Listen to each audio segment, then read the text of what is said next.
BSc nursing के पहले वर्ष के छात्र छात्राएं हैं। Yes sir. कुछ आपके प्रश्न हैं जो आप मुझसे पूछना चाहते हैं, पूछें एक एक करके।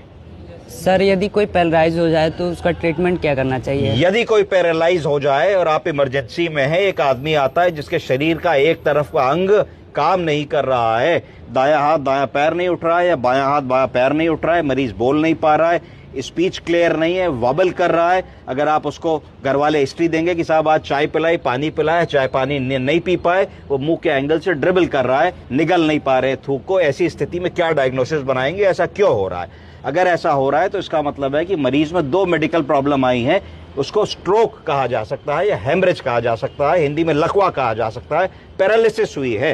पैरालिसिस के दो कारण हो सकते हैं। पूछे मरीज से, क्या ब्लड प्रेशर के मरीज हैं? क्या ये ब्लड प्रेशर की दवा खाते थे?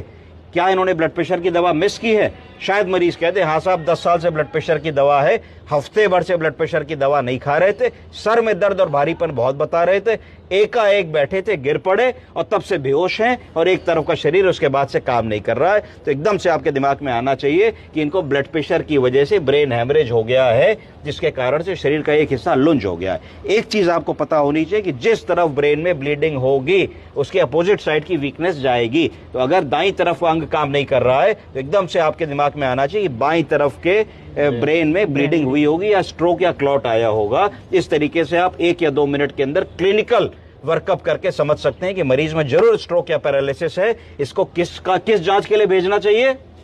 सीटी स्कैन, एमआरआई की कोई जरूरत नहीं है, क्योंकि हमको सिर्फ इतना देखना है कि ब्लड क्लॉट हुआ है या ब्लीड हुआ है ना, स्ट्रोक है कि क्लॉट है। तो इसके लिए हम लोगों को सीटी स्कैन की जरूरत है। अगर ब्लीडिंग बड़ी सी होगी, नस फटी होगी, तो सफेद रंग का इतना बड़ा सा सीटी स्कैन में एक गोला दिखेगा, इसको तुरंत डायग्नोसिस कर लोगे। जिसको सीटी नहीं भी देखना आता वो डायग्नोसिस कर लेगा। कैसे डायग्नोसिस करोगे? कॉमन सेंस है। सीटी स्कैन की फिल्म देखोगे, एक मिड लाइन होगी, आधा ब्रेन इधर आधा ब्रेन इधर, दोनों एक जैसे दिखने चाहिए।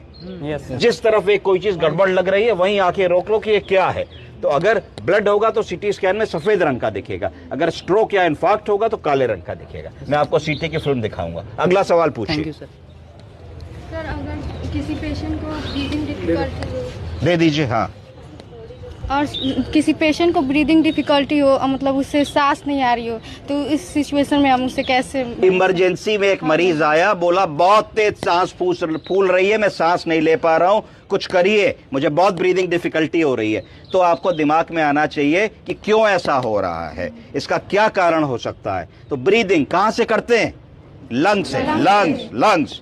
तो दिमाग में आना चाहिए कि लंग की कोई पैथोलॉजी हो सकती है। तुरंत पूछिए, बीड़ी सिगरेट तो नहीं पीते हैं?